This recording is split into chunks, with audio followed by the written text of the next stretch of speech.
Welcome in everyone. In this video I'm going to be carrying on from part 2 where I showed you the 5 buff weapon. If you haven't seen that yet, I'll leave a link in the description so you can go check that out. Definitely worth doing that. Now in this video I'm going to take it a step further and show you what you should be doing with your chisels after you've got that sword with the 5 triangles on.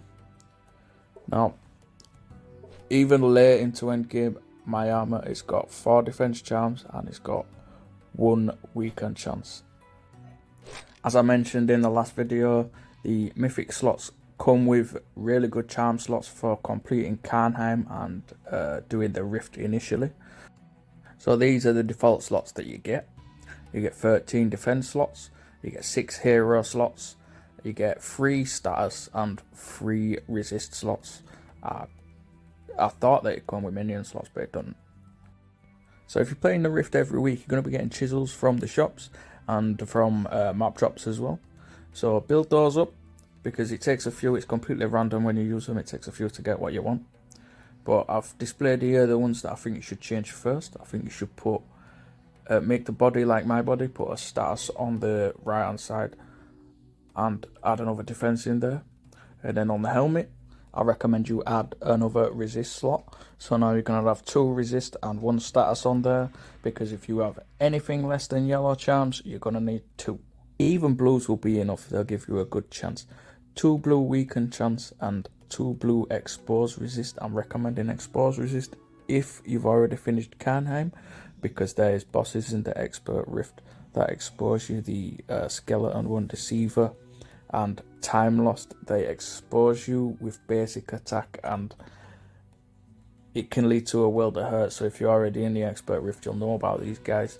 But yeah, moving on from Karnheim and moving away from the stun resist, I recommend you add expose resist in there instead. And with 2 blue expose resist, you're not going to get exposed very often, so it's going to work pretty well. And 2 blue weaken chance is going to work pretty well as well. I think it's equal or just a little bit over 1 yellow charm is 2 blue ones, so yeah, you're going to be doing well with those. So once you're done with that and you've got all your utility and your defense on the body and the helmet, you can change all the right hand side to hero charms. That's what I recommend you do, because now you can start boosting your hero class. Stick to one class, don't mix and match them, because then you get small boosts for multiple classes and it's nowhere near as good. So for me, I've got warrior. For a lot of newer players, you're going to be using alchemist more, which I recommend as well. It's a very good class.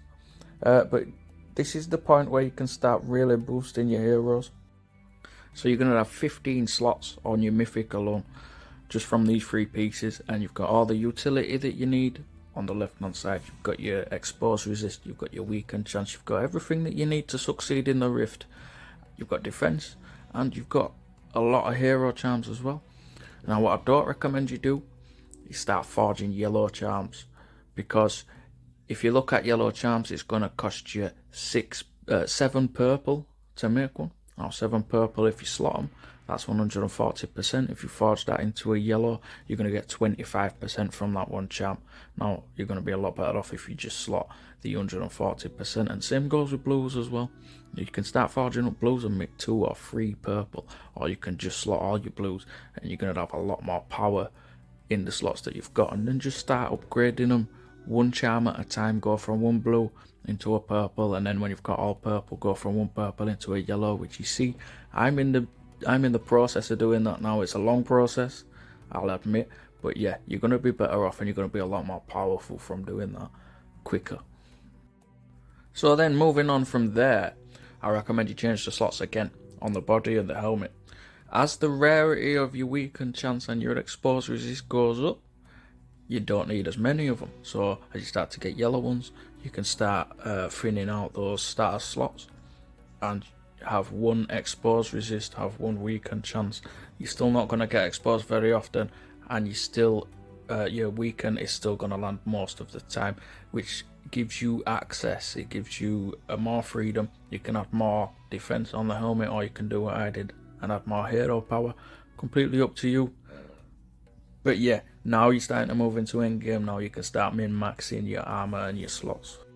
And then another great thing that you have as well, with having all your charms consolidated down the right hand side, is you can start swapping for side pieces. Now these are unique pieces that you craft, and you can change the slots to make them all hero like I have done here. These are mage charms, so now I'm going to be pretty powerful with mage.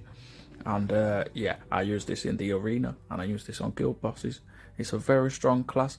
It's not that good for the rift, so I don't recommend it on your mythic, but it's perfect for the side piece where you can use it to fight bosses and go in the arena and guild wars, all that stuff. I use that mage side build for. And yeah, it gives you, you can start playing now, and you can start building up things and changing the way that you play a little bit more, and adding more options to your play style as well.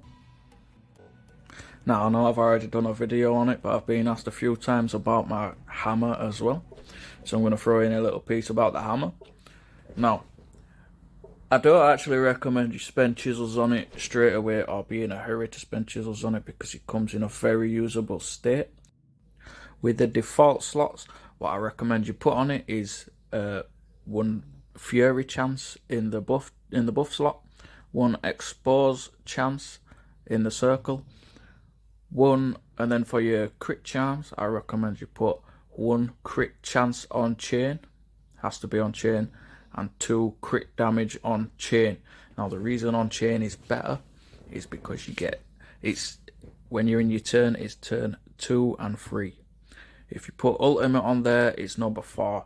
If you do anything, if you use hero power or do anything other than hit with that weapon, the ultimate charms are not going to get used. The game likes to throw them out at you. Everybody's got tons of them, but yeah, they are bad. They're pretty bad. You can get good numbers out of them, but if you do anything with a hero or do anything other than hit with that weapon, then them charms are not in use. Whereas with the chain, you get 2 hits every turn. It's turn 2 and 3, so you can use a base power, or you can hit 3 times and then use a rage power. You get a lot more flexibility in your play, and I can't even tell you just how much better they are.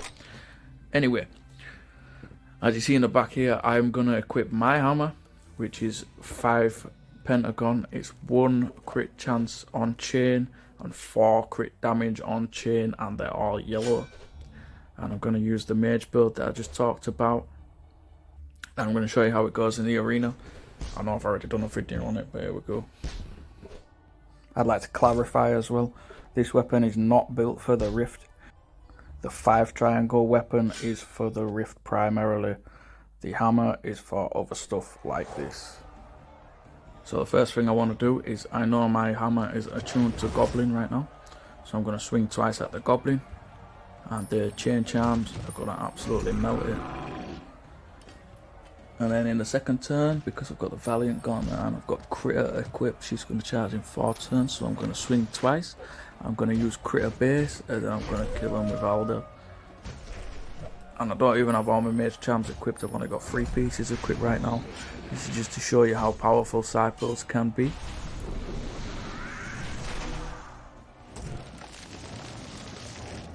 And there it is. So yeah, in the arena, side builds is the way to go, especially if you play Alchemist class as your main. I have been James B09. Good luck out there.